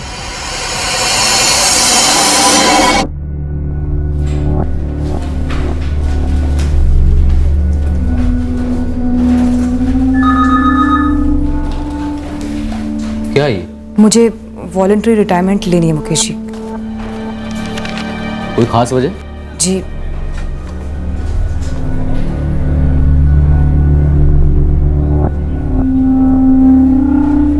लेकिन शारदा, वो खास वजह तुमने इसमें लिखी नहीं। वो प्राइवेट है। मैं बस इस दफ्तर में अब और काम नहीं करना चाहती हूँ। ठीक है शारदा, मैं तुम्हारा ये अचानक से आया अजीब सा इस्तीफा रजी सर को दे दूंगा, जो भोपाल गए हैं अभी, और क्यों गए हैं तुम अच्छी तरह से जानते। आप मुझसे एक रजिस्ट्रार से पूछ रहे हैं क्या उसके सबसे नालायक कर्मचारी धनंजय का कोई अफेयर था? जी, क्योंकि हो सकता है आपके दफ्तर की कोई औरत हो। देखिए, मैं अपने स्टाफ के किसी निजी मामले में दखलंदाजी नहीं करता, और शायद आपकी बात सच है। धनंजय अपने मकसद को हासिल करने के लिए कोई भी गेम खेल सकता है। 1 नंबर का ढोंगी है वो। ढोंग तो हो रहा है, इसमें कोई दो राय नहीं, और ढोंग कौन कर रहा है ये भी साफ होना बाकी है। ओह, इसका मतलब आप धनंजय के जाल में फंस चुके हैं। दरअसल धनंजय की बीवी आरती की टीवी पर दलीलें देखकर आप लोग पिघल चुके हैं। ये मीडिया जो भौंक रही है, इससे आप लोग कतरा रहे हो। पर भावनाओं को कुछ देर के लिए बाजू पे रखिए। ऊपरी दिखावे को छोड़कर थोड़ा गहराई में झांकिए, लॉजिक देखिए, लॉजिक। तब शायद आपको समझ में आएगा कि सारे तमाशे के पीछे धनंजय ही है। हो सकता है कि उसकी बीवी आरती भी इसमें शामिल हो। मुमकिन है, पर यह भी तो मुमकिन है कि कोई इस जोड़े को काले रंग में रंग कर हमारी आंखों में धूल झोंकने की कोशिश कर रहा। धूल झोंक रहा है मतलब मैं, राइट? ऑफिसर, एक सबूत ले आइए जो साबित करता हो कि मैं करप्ट हूं और मैंने धनंजय को गायब करवाया है। हम दोनों सरकारी मुलाजिम हैं, हम जानते हैं कि ये सिस्टम कैसे काम करता है। और अब तो दौर ऐसा आया है कि अक्सर जो आदमी चीख चीख कर अपनी बात सामने रखता है उसी को सुना जाता है, फिर चाहे वो भ्रष्ट क्यों ना हो। और जो बेचारा ईमानदारी से खामोशी से अपना काम करता हो, उसकी सच्चाई उस चीखों पुकार में दब जाती है। बड़े दुख की बात है सर, लेकिन यह सच्चाई है कि हमारे सिस्टम में ऊंची आवाज को सुना जाता है। यह बीमारी है हमारे सिस्टम। हम तो सरकारी मुलाजिम, हमें कोई टच नहीं कर सकता। इस बात को सच मानने की बीमारी भी तो है हमारे सिस्टम में। तो कीजिए ना टच, छूइए ना धनंजय को, वो भी तो सरकारी मुलाजिम है। ढूंढ निकालिए उसे, तब खुद ब खुद पता चल जाएगा आपको कि बीमारी क्या है और बीमार कौन। शर्म की सारी हदें पार कर रहे हैं ऐसे सवाल पूछ के आप लोग। ये कोई जवाब नहीं हुआ भूपेन जी। क्या जवाब दूं ऐसे सवाल का मैं? इतना भद्दा सवाल कि मेरी भाभी का किसी के साथ अफेयर है कि नहीं। बिना तहकीकात किए वो रंजीत चौहान मेरे भाई के बारे में कुछ भी बोले जा रहा है और आप मान ले रहे हैं और मेरी भाभी पे कीचड़ उछाले जा रहे हैं। कीचड़ तो उछल चुका है। रमेश सितोले का नाम तो सुना ही होगा, जबलपुर में ठगा था इसे तुम्हारी दूध की दुली भाभी और हरिश्चंद्र जैसे भैया ने। 1 हफ्ते में जमानत हुई थी, वो आप नहीं मानेंगे। क्यों हुई थी जमानत? क्योंकि इल्जाम फर्जी था। सर मैं आपको बताता हूँ, एक सिस्टमैटिक तरीके से साजिश रची गई है मेरे ईमानदार भाई का नाम खराब करने के लिए, लेकिन वो आप मान नहीं रहे हैं। सर जिंदा नहीं तो कम से कम मेरे भाई की लाश तो ढूंढ के निकालिए। एक औरत के सर पर जो उम्मीद की तलवार लटक रही है उसे गिरने तो दीजिए सर।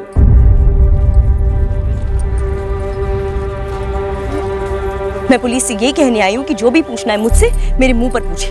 पीछे से उस रमेश सितोले को ले आए मुझ पर कीचड़ उछालने के लिए, वो रमेश जो सालों पहले हमारी जिंदगी में कहर बनकर टूटा था। आरती जी, आपको क्या लगता है कि पुलिस कुछ शक्तिशाली लोगों को बचाने की कोशिश कर रही है? आपको क्या लगता है कि आपके पति धनंजय चौधरी को भ्रष्टाचार की चौखट पर बलि का बकरा बनाया जा रहा है? और क्या हो सकता है? आप मीडिया वाले सब जानते हैं, फाइल पर फाइल खुल रही है, नई फाइलें बन रही है, सिर्फ एक मकसद से, ताकि मुझे और मेरे पति को बदनाम किया जाए। और अब तो ये लोग मेरे चरित्र पर भी गाली पोत रहे हैं। क्या इंसानियत मर गई है? ये लोग समझते भी है कि मेरा 11 साल का बेटा है जिसने उस दिन से अपनी पापा की आवाज तक नहीं सुनी। पैसे लूटे हैं ना हमने लोगों के, तो कहाँ है वो लोग? हो तो बताइए। और वो पैसे कहाँ हैं? बैंक में है, जमीन में है, जेवर में है, कहाँ है? और ये जो ब्लाउज फाड़कर मर्दों को डराने और पल्लू गिराकर मर्दों को लुभाने का घटिया इल्जाम लगा रहे ना आप मुझ पर, अगर मुझे ऐसा करके कुछ भी हासिल करना होता ना तो उस 2 टके के आदमी पर क्यों आजमाती? सीधे उस बड़े आदमी रंजीत चौहान को अपने वश में करती, उस पर बलात्कार का इल्जाम लगाती, या फिर मीडिया में चिल्ला चिल्ला कर कहती कि उस रंजीत चौहान ने मुझे अपने साथ सोने को कहा, मैंने मना कर दिया तो सारी भड़ास मेरे पति पर निकाल दी। जैसे भी होता मेरे पति का पीछा छूट जाता उस रंजीत से, लेकिन मैंने ऐसा कुछ भी किया नहीं किया, समझे आप? सर होशंगाबाद पुलिस को नर्मदा में एक डेड बॉडी मिली है।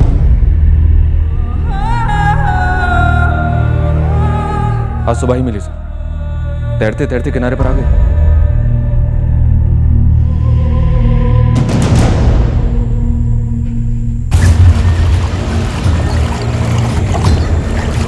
हमें अंदाजा था लाश धनंजय चौधरी की हो सकती है।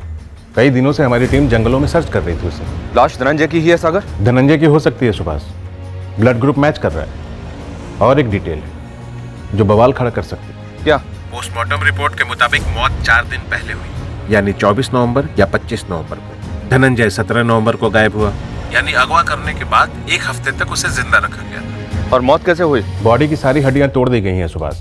बहुत ही भयंकर मौत हुई होगी, शायद तड़पा तड़पा कर। इस वक्त बॉडी होशंगाबाद सिविल हॉस्पिटल में।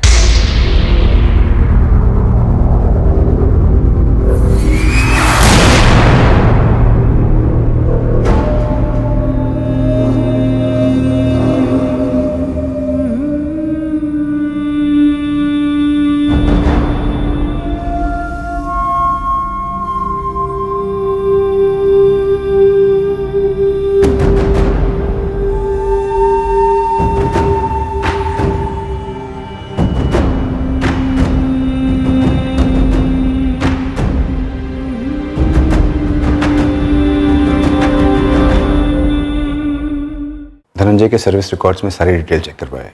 उसकी हाइट, उसका ब्लड ग्रुप सब मैच कर रहा है। सुना टॉर्चर किया गया था? बॉडी पे मल्टीपल फ्रैक्चर, मल्टीपल स्टैबिंग पाए गए थे। फाइनली गले को काटा गया है।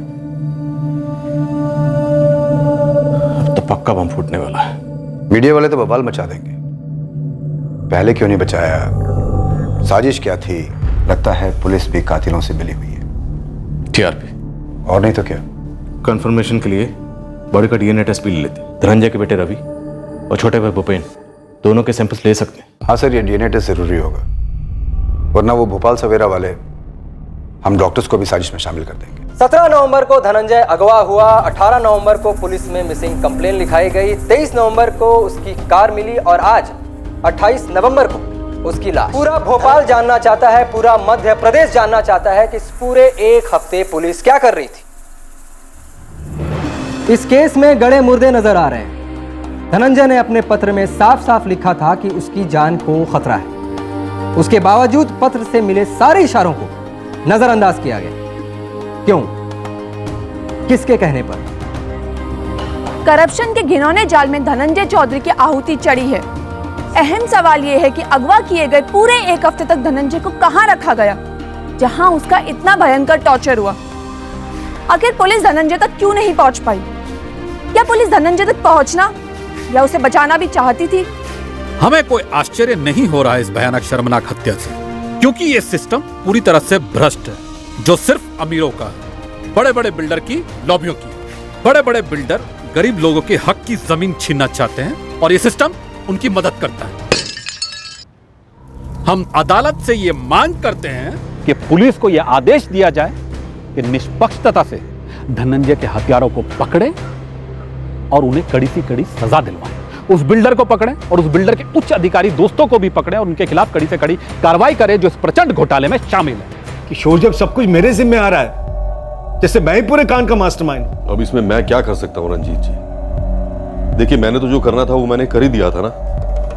धनंजय को तो अब तक नौकरी से बर्खास्त हो जाना चाहिए था, सारी टेंशन ही खत्म हो जाती। अब देखिए ना, कितने समय तक धनंजय की इंक्वायरी की फाइल यहां वहां घूमती रही। बस ये देरी ही महंगी पड़ गई। किशोर जी, इंदौर से पहले धनंजय जिस रजिस्ट्रार के नीचे था, सबके उसके खिलाफ स्टेटमेंट है उस फाइल में। वो सबका सिर दर्द था, लेकिन ये सब यही हुआ, इसलिए सब मेरे सर पे आ रहा है। ऊपर से ये मीडिया शोर मचा रहा। उन्हें शोर करने दो रंजीत जी, आप बस जुबान पर लगाम लगा दो। मैं कहता हूं कि आप जरा समझदारी से इस मामले को हैंडल करना। अरे धनंजय को तो हीरो बनाया जा रहा है, लेकिन अदालत में जीरो साबित होगा जब पता चलेगा कि धनंजय के एडॉप्शन डॉक्यूमेंट्स रजिस्टर्ड ही नहीं थे। देखिए, ये वो हकीकत है जो कोई भी अदालत नजरअंदाज नहीं कर सकती है। मीडिया ट्रायल भले ही भावनाओं से होती हो, लेकिन असली अदालत सबूत मांगेगी। और अगर आपके खिलाफ कोई सबूत नहीं है ना, तो मेरा यकीन मानिए, आपको डरने की भी कोई जरूरत नहीं है। अब अरेस्ट होने ही चाहिए अर्जुन। मिसिंग से मर्डर तक का यह मामला अब चिंगारी से आग बन चुका है। इतने दिनों तक धनंजय को कहां रखा गया, उसे किसने मारा और क्यों? जब तक इन सवालों के जवाब नहीं मिलते, तब तक यह आग नहीं बुझेगी। समझ रहा हूं सर। यह आग और फैलनी नहीं चाहिए अर्जुन। सर, यह धनंजय इंदौर से भोपाल के लिए निकला था, फिर बाद में इसने होशंगाबाद की तरफ रुख कर दिया था। होशंगाबाद तो मेरा इलाका है साहब। अपने बंदे भोपाल के माहिर हैं साहब। होशंगाबाद और भोपाल के अलावा इंदौर भी खंगालो। इन तीनों जगहों की पुलिस तो ओवरटाइम कर ही रही है। तुम लोगों के बीच में घूमो, पता करो उस वक्त कौन सा हिस्ट्री शीटर बेल पर था या तफरी पर था।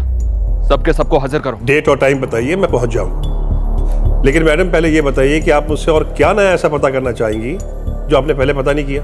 सच विजय चावला जी, उस 3 करोड़ की घूस का सच जो धनंजय ने अपने लेटर में लिख कर दिया था। देखिए मैडम, सच तो वही है जो मैंने आपको पहले बताया था। मैंने किसी को कोई घूस ऑफर नहीं की, चाहे वो रजिस्ट्रार रंजीत चौहान जी हो या फिर कोई और। कोई बात नहीं, आप फिर भी हाजिर हो जाइए शाम 4 बजे के पहले सारे पेपर्स के साथ। ये लीजिए सर, ये सारे पेपर्स आपके लिए। एक एक पेपर बारीकी से पढ़िए सर। मेरे पास घर में एक लैंडलाइन फोन है, एक ऑफिस में लैंडलाइन है। ये 2 मेरे मोबाइल फोन है। मेरे दोनों लैंडलाइन फोन और दोनों मोबाइल फोन के नंबर्स रिटर्न में। अब निकालिए, चारों फोन के सारे डिटेल्स निकालिए सर। होशंगाबाद का एड्रेस नहीं देंगे रिटर्न में, जहां पर 17 नवंबर से लेकर 24 नवंबर तक धनंजय चौधरी को टॉर्चर किया गया था। सर, आप धनंजय के जाल में न सिर्फ फंसे हुए हैं, पूरी तरह से धंस चुके। जाल तो हमारी तरफ जरूर फेंके गए, पर वो जाल आपने फेंके। आपने, आपके गिरोह ने, और एक नहीं। कई जाल फेंके ताकि हम धनंजय के कातिलों के बजाय उसके पास्ट के पीछे पड़े।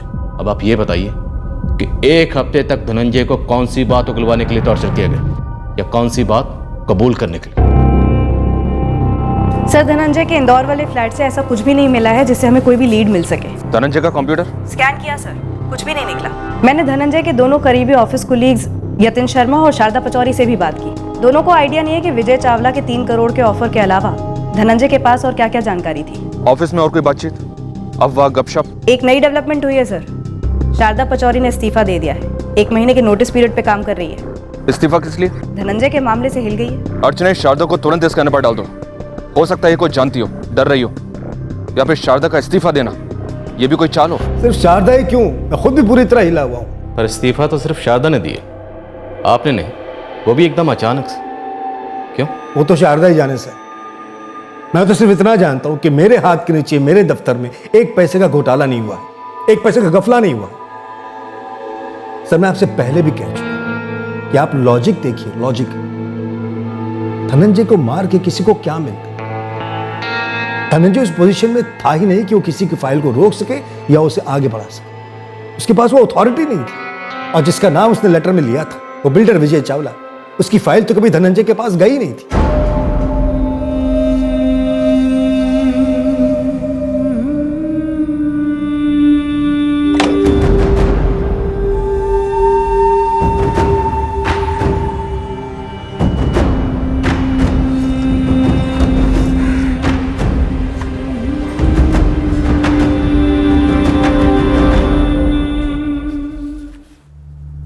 आपने बुलाया सर? हाँ मुकेश, ये एक लेटर की 2 कॉपीज है। एक रजिस्टर्ड पोस्ट करनी है और दूसरी हैंड डिलीवर करनी है। भोपाल, आरती चौधरी की है। जी। आरती चौधरी ज्वाइन कर रही हैं? मैं उसे जॉब ऑफर करना पड़ेगा मुकेश, और कोई विकल्प नहीं हमारे पास। उसके मृत पति की जगह उसे नौकरी मिल सकती है। भाभी, जॉब अगर भोपाल में होता तो एक बार ज्वाइन करने की सोच भी सकते थे। मैंने सोच लिया भूपी, मैं इंदौर जाऊंगी। मतलब भाभी, इंदौर, वहां हमारा कोई भी नहीं है। धनंजय की यादें हैं। आप चाहें तो रवि को हम संभाल लेंगे, आप जाएं। नहीं भूपी, रवि मेरे साथ जाएगा। इंदौर में भी बहुत अच्छे स्कूल्स हैं। मैं इंदौर के ऑफिस में फोन करके बता दूंगी कि मैं 2 हफ्ते बाद ज्वाइन करने वाली हूँ। 0 लीड्स। अभी तक तो 0 ही है सर। कुछ भी पता नहीं चल रहा है कि 7 दिनों तक धनंजय को कहां छुपा कर रखा गया। सर, शारदा की सर्वेलेंस की 0, हर ब्रांच ऑफिस में तहकीकात की 0, विजय चावला को खंगाला, वहां भी 0 लीड्स। मतलब बैक टू पवेलियन, जहां थे वहीं। अफेयर वाले एंगल ने कुछ स्कोर किया? सर, अगर अफेयर रहा भी होगा तो आरती की तरफ से रहा होगा। लेकिन सर, अगर इस वक्त हमने उस एंगल को टच भी किया तो मीडिया मैदानी जंग छेड़ देगी। सर, अब तो आरती को इंदौर में धनंजय की जॉब भी मिल गई है। बहुत शातिर खिलाड़ी है आरती। पुलिस और मीडिया दोनों की गर्मी ठंडे होने का इंतजार कर रही होगी। फिर निकलेगा उसका प्रेमी कहीं से, तब दुनिया को यही लगेगा कि बेचारी बेसहारा विधवा को सहारा मिल गया। सर, अगर आरती का ऐसा कोई अफेयर है तो उसका कोई ना कोई निशान कहीं ना कहीं जरूर होगा। ठीक उस तरह अगर आरती धनंजय के कत्ल में शामिल है तो उसका भी कोई निशान होना चाहिए। आरती इंदौर शिफ्ट हो गई? जी सर, उसी फ्लैट में रह रही है जहां धनंजय रहता था। नजर रखो इस आरती पर, मॉनिटरिंग करो हर दिन की चुपचाप। इस केस में हमने बहुत जूते घिसे, अब इस केस को ऐसे अनसुलझा रहने देने का कोई चांस ही नहीं।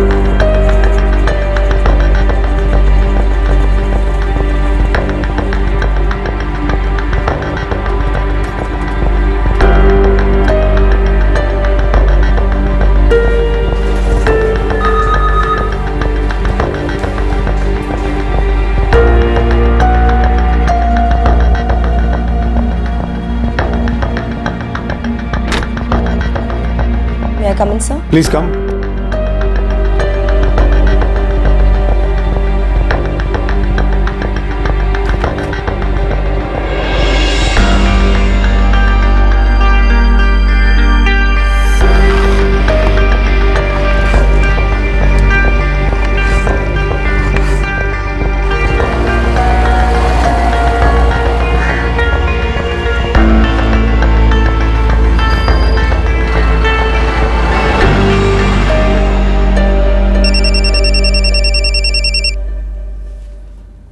असलम 1 महीना गुजर गया, तुमने धनंजय केस के बारे में एक भी अच्छी खबर नहीं सुनाई। साहब 4-4 बंदे बंदियां लगाए हैं इंदौर में, कभी तो फिसले आरती, कभी तो मिले किसी से, पर मजाल है घर से दफ्तर, दफ्तर से घर। दफ्तर के आस पड़ोस के लोगों से बात कर। धनंजय केस फाइल अभी भी खुली है और खाली है। हमें इस केस फाइल को जल्द से जल्द भरना और बंद करना है। साहब एक बात जहन में आई है, बतानी नहीं पूछनी है। क्या आरती और रजिस्ट्रार रंजीत चौहान के बीच कोई फोन वोन हुआ है? कॉल रिकॉर्ड में कभी कुछ देखा है आपने? नहीं सर, रंजीत और आरती के कॉल रिकॉर्ड्स में अगर ऐसा कोई कॉल होता तो हमारी नज़र में ज़रूर आता। पर ऐसा हो सकता है, हमारे सामने ये एंगल ही पहली बार आया है। नहीं असलम, हमें तो रंजीत चौहान और आरती के बीच में कोई सांठगांठ दिखाई नहीं दी। तुम्हें ऐसा क्यों लगता है? शक का क्या कारण है? कारण तो है साहब। एक तो उस दफ्तर के एक बंदे से बात हुई थी, वो बोल रहा था कि ये रजिस्ट्रार रंजीत चौहान और आरती के बीच कोई मिठास नहीं है, लेकिन कोई खटास भी नहीं है, जो कि देखा जाए तो होनी चाहिए थी। कोई तो ड्रामा होना चाहिए था इन दोनों के बीच। पर इसमें तो शक करने वाली ऐसी कोई बात नहीं है। आगे तो सुनिए साहब, 4 दिन पहले मैं खुद आरती के घर के बाहर नजर रखे हुए था, तो देखता हूँ कि एक गाड़ी आरती को घर तक छोड़ने आई हुई है। फिर देखता हूँ तो कौन नजर आता है? रंजीत चौहान।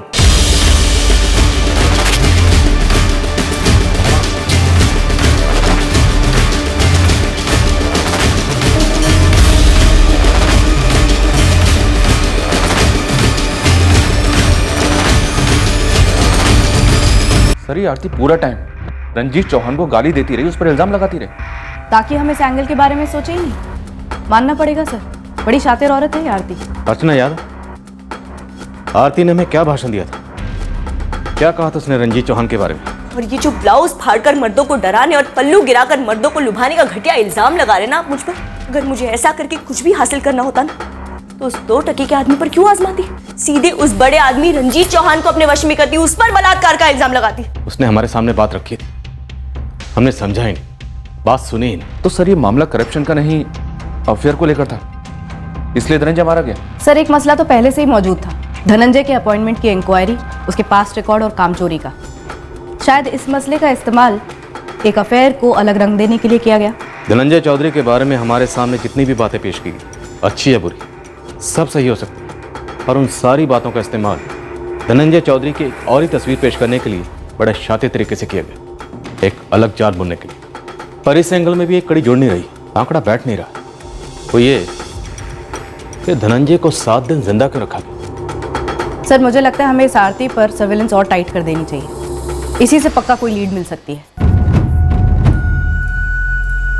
वो रंजीत साहब खर्चे बहुत बढ़ गए हैं और सैलरी में पूरा नहीं होता, तो अगर धनंजय का पीएफ जल्द से जल्द मिल जाए बहुत मदद होगी। आरती तुम्हारी ये रिक्वेस्ट मैं अपने रिकमेंडेशन के साथ भेजता हूँ, देखते हैं कितनी जल्दी क्लियर होता है। Thank you sir. हमारी आंखें, कान, नाक सभी ओवरटाइम खुले थे साजिश की तह तक जाने के लिए। धनंजय मर्डर केस को क्रैक करने में हम कोई कसर नहीं छोड़ रहे थे, पर फिर भी हमें हमारे शक को यकीन में बदलने वाला वो अहम सुराग का खतरा मिल ही नहीं रहा था। लेकिन दूसरी ओर हमारी इन्वेस्टिगेशन के बिल्कुल परे कुछ और ही हो रहा था, कुछ ऐसा जिसके बारे में हमें कुछ भी नहीं पता।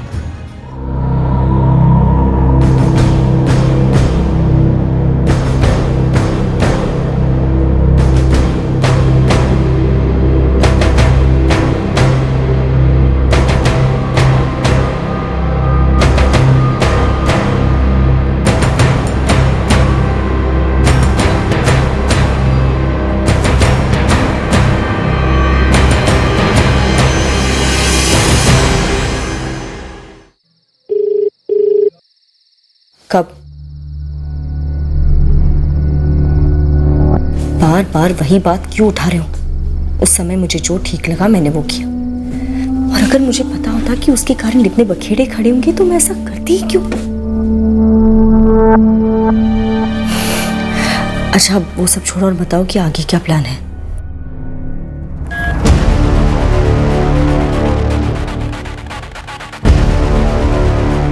जिस दूसरे आदमी को हम ढूंढ रहे थे आरती की जिंदगी में, वो हमारी परिकल्पना से बिल्कुल बाहर का था।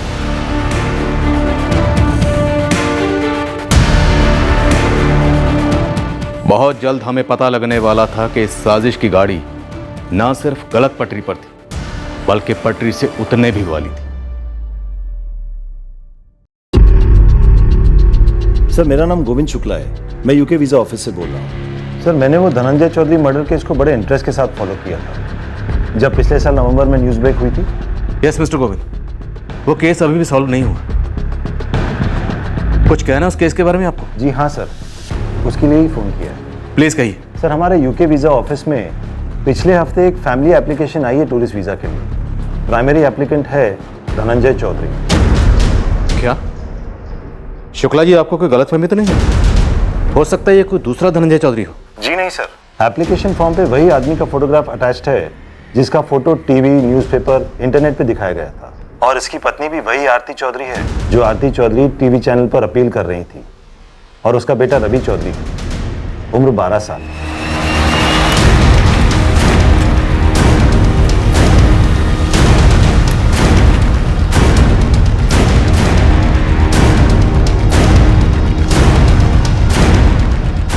अब तो इसमें कोई डाउट ही नहीं सर, ये धनंजय चौधरी जिंदा है। वीजा सेंटर में एक हफ्ते पहले उसने ये फोटो खिंचाई है। गोविंद शुक्ला को कॉल करो और उससे कहो कि धनंजय से कहे कि उसका वीज़ा रेडी है, आकर वीज़ा सेंटर से कलेक्ट कर। फिर वीज़ा सेंटर से हम कलेक्ट करेंगे इस धनंजय चौधरी को, और दूसरी तरफ इंदौर से उसकी बीवी आरती चौधरी को।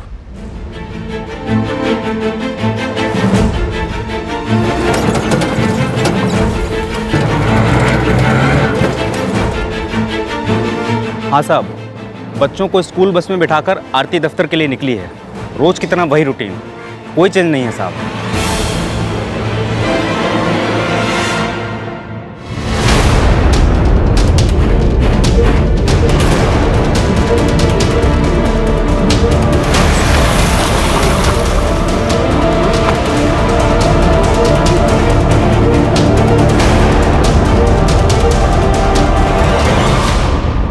हम अगर तुझे गोली मार दें तो भी कोई फर्क नहीं पड़ेगा, क्योंकि ऑन रिकॉर्ड तो पहले ही मर चुका है।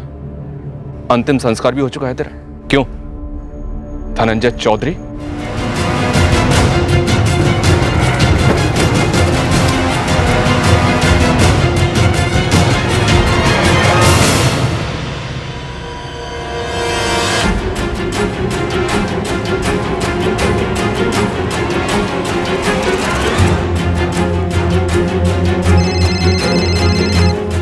Hello sir. धनंजय हमारी हिरासत में है, तुम आरती को उठा लो। Okay sir.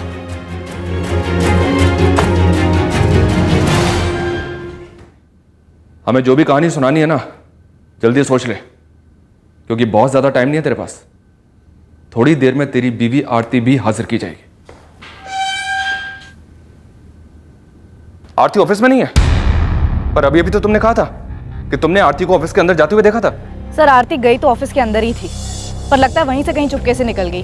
पूरी बिल्डिंग छान मारी, कहीं नहीं मिल रही है सर। लेकिन आरती को पता कैसे चला कि हम लोग उसके पीछे हैं? सर पता नहीं, ऑफिस के स्टाफ वाले भी यही कह रहे हैं कि वो अंदर आई ही नहीं है। नहीं मैडम, आरती तो यहाँ नहीं आई। आप चाहें तो रजिस्टर चेक कर सकती हैं। सीधे ऑटो से उतरकर वो दफ्तर में ही आई है, मैंने खुद देखा है। यस मैडम, क्या माजरा है? धनंजय चौधरी जिंदा है, हमने उसे भोपाल में धरा है। आरती को मैंने खुद दफ्तर में आते हुए देखा, पर अब वो यहाँ कहीं नहीं है। धनंजय जिंदा है? मारा गया वो कौन था? मैडम वो एंट्री से अंदर आने के बाद पीछे से बाहर जाने का एक रास्ता है जो टॉयलेट तरफ जाता है, वहीं से बाहर जाने का एक दरवाज़ा भी है। सर लगता है उसने हम में से किसी को स्पॉट कर लिया।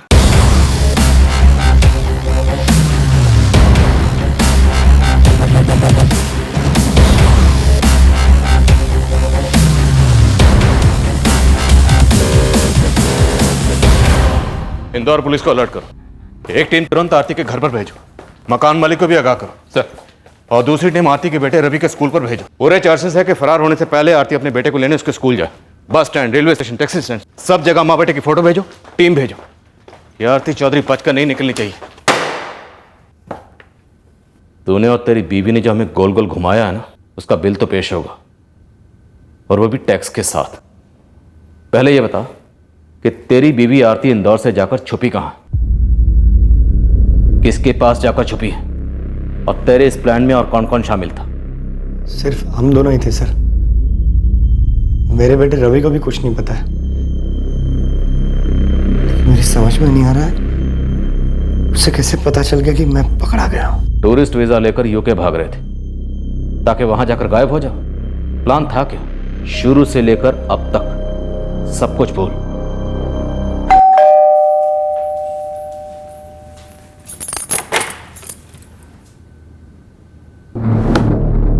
सत्रह नवंबर को जब मैं तुम्हें हाईवे से फोन करूंगा, उसके बाद तुम मुझसे इसी नंबर से बात करोगी। और उसके बाद तुम रहने कहाँ वाले हो? रह लूंगा कहीं भी, लेकिन तुम पुलिस के दबाव में आकर टूटना मत। जैसा प्लान बना है उसी के मुताबिक चलना। हाईवे से 17 तारीख को फर्जी कॉल के बाद तो कहां छुपा? उसी दिन अपनी गाड़ी को ठिकाने लगाकर मैं मुंबई चला गया था। तकदीर ने साथ दिया जो इतने दिनों तक आप लोग मेरी गाड़ी को ढूंढ नहीं पाए। और फिर 24 तारीख को लौटकर किसे मारकर नर्मदा में फेंक दिया? मैंने किसी को नहीं मारा सर। करप्शन के खिलाफ सीटी बजाने वाले विसल ब्लोअर, तेरी सीटी तो बच चुकी, पूरी तरह से बच चुकी। सर मेरा यकीन कीजिए सर, मैंने किसी को नहीं मारा। दरअसल ये लाश गलती थी आरती की। ओवर स्मार्ट बनी और फंसा दिया मुझे। लावारिस लाश को मेरा नाम दे दिया आरती। तुम्हारा दिमाग तो, अरे दिमाग की स्क्रू ढीला हुआ क्या? अरे धनंजय, मुझे लगा कि सब कुछ तो मैच हो रहा है तो खत्म कर दो कहानी। मुझे क्या पता था कि ये पुलिस वाले डीएनए वाला बखेड़ा खड़ा कर देंगे। आरती, तुमने मेरी सालों की प्लानिंग पर पानी फेर दिया। मैं मर चुका था, किसी को असलियत के बारे में पता नहीं चलता, लेकिन तुमने हमारा प्लान पकड़वाना आसान कर दिया पुलिस के लिए। शुक्र मनाओ अब तक हम दोनों पकड़े नहीं गए। ये तो किस्मत अच्छी थी आरती कि लाश के साथ मेरी हाइट और ब्लड ग्रुप मैच कर गया, वरना हमारा प्लानिंग तभी पकड़ा जाता। लेकिन अब ये डीएनए के बाद तो कोई चांस नहीं है। ये डीएनए टेस्ट हम दोनों को बहुत महंगा पड़ेगा। देखो धनंजय, जो मुझे सही लगा वो मैंने किया। अरे पुलिस वाले मुझ पर शक कर रहे थे और तुम्हारी इंक्वायरी की फाइलें तो एक से एक तुम्हारे खिलाफ है। अब डीएनए रिपोर्ट्स के आने से पहले ही कुछ करना होगा। आरती का किसी लावारिस लाश को मेरी लाश बताना ये हमारे प्लान का हिस्सा था ही नहीं सर। आरती की बेवकूफ़ी की वजह से मुझे यूके भागने का प्लान बनाना पड़ा। और देखिए मैं कहाँ पहुँच गया। बार बार वही बात क्यों उठा रहे हो? उस समय मुझे जो ठीक लगा मैंने वो किया। तुम्हारी वजह से मुझे नया प्लान बनाना पड़ रहा है। बताओ आगे का क्या प्लान है? मैंने पीएफ की अर्जी डाली। हाँ, रंजीत ने कहा है कि बहुत जल्द पास करवाने की पूरी कोशिश करेगा। लगता है कुछ ज्यादा ही प्यार आ रहा है मुझ पर। फालतू बकवास मत करो। और सुनो, जैसे ही मेरा पीएफ क्लियर होता है हमें देश छोड़ देंगे। Out of India? कहाँ? सोचना पड़ेगा कौन सा देश, कैसे जाएंगे। यूके, कनाडा, मलेशिया, कहीं ना कहीं तो बात बन जाएगी। अच्छा, रवि को क्या बोलूं? रवि को कुछ मत बोलना। कैसा है वो? ठीक है, बहुत मिस करता है तुम्हें। तो ये तेरा नया प्लान था? तो ओरिजिनल प्लान क्या था? अपनी गाड़ी में खून के छींटे छिड़क कर सबको गुमराह करने का कि तू मारा गया? जी, मेरी नौकरी आरती को मिल जाती और फिर सारा मामला ठंडा हो जाने के बाद मैं फिर से आरती के साथ रहने लगता। तो ये सारी नौटंकी उस सरकारी नौकरी के लिए थी जो तेरी इंक्वायरी के बाद तेरे हाथ से जाने वाली थी। सही कह रहा था रजिस्ट्रार रंजीत चौहान, तेरे बारे में शुरू से सही कह रहा था। सर वो रंजीत चौहान हाथ धोकर मेरे पीछे पड़ गया था सर, बेवजह। अब मेरी गलती थोड़ी ना थी सर कि मेरे पिताजी ने मेरे दत्तक पुत्र वाले कागजात रजिस्टर नहीं करवाए। उससे क्या होता? कागजात तो फर्जी थे ना, तो फर्जी रहते। एक ना एक दिन तो रोशनी में आते। और तुम्हारे पिताजी ने विश्वास साहू से वो कागजात धोखे से साइन करवाए थे। आप चाहे तो मेरी खाल उतार लीजिए, लेकिन मेरे पिताजी के खिलाफ मैं कुछ गलत बात सुनूंगा नहीं सर। बहुत ईमानदार आदमी थे सर वो। हो सकता है उन्होंने विश्वास साहू जी के साथ कुछ बात की होगी, मनाया होगा उन्हें। दरअसल उन दोनों के बीच क्या बात हुई मुझे नहीं पता सर। कौन था वो मासूम जिसे इतनी बेरहमी से मार डाला? मैं रवि की कसम खाकर कहता हूं सर, मैंने किसी को नहीं मारा, ना ही किसी को मरवाया। मुझे पता ही नहीं सर ये लाश किसकी थी। आरती चौधरी का अकाउंट, पीएफ अकाउंट, सब कुछ फ्रीज करने के ऑर्डर दे दिए गए हैं। इंस्पेक्टर, जब आप पहली बार यहाँ आए थे तो मैंने आपको सब कुछ सही से बता दिया था धनंजय के बारे में, पर आपको मुझ पर यकीन नहीं हुआ। चौहान साहब, ऐसी बात नहीं है। उस वक्त हालात ही ऐसे थे और फिर एक के बाद एक जिस तरह से चीजें सामने आ रही थी, उसे यही पॉसिबिलिटी लग रही थी कि शायद सच कुछ और हो। पर मैं बता नहीं सकता, पत्थर हट गया है मेरे सीने पर से। करप्शन का इल्जाम जो खारिज हुआ है, जो धनंजय जैसे फरेबी ने मुझ पर लगाया था। आज ब्रेकिंग न्यूज में देखिए, भोपाल सवेरा एक्सक्लूसिव। क्रिकेट स्टार ओमी प्रसाद ने अपना मौन व्रत तोड़ा। फिल्म अभिनेत्री लायला कुरैशी के साथ अपने रिश्ते पे डाली रोशनी। हमारे भोपाल सवेरा की इस एक्सक्लूसिव रिपोर्ट से आप हिल जाएंगे, रोंगटे खड़े हो जाएंगे जब आपको पता चलेगा कि ओमी प्रसाद के साथ लायला कुरैशी ने किस किस तरह की भयानक बदसलूकी की। आपके होश उड़ाने की गारंटी देता है भोपाल सवेरा। जैसा हमने अनुमान लगाया वैसा हुआ ही नहीं। आरती चौधरी अपने बेटे रवि के स्कूल आई ही नहीं।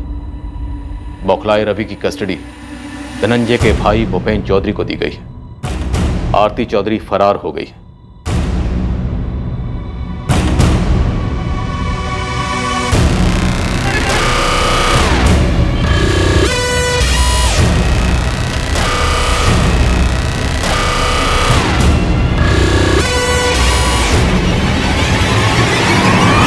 एक जबरदस्त मैन हंट लॉन्च होने के बावजूद आरती हमारे हाथ नहीं लगी। कानूनी तौर पर आरती को उस सरकारी नौकरी से बर्खास्त कर दिया गया है जो उसे धनंजय की झूठी मौत के बाद दी गई थी।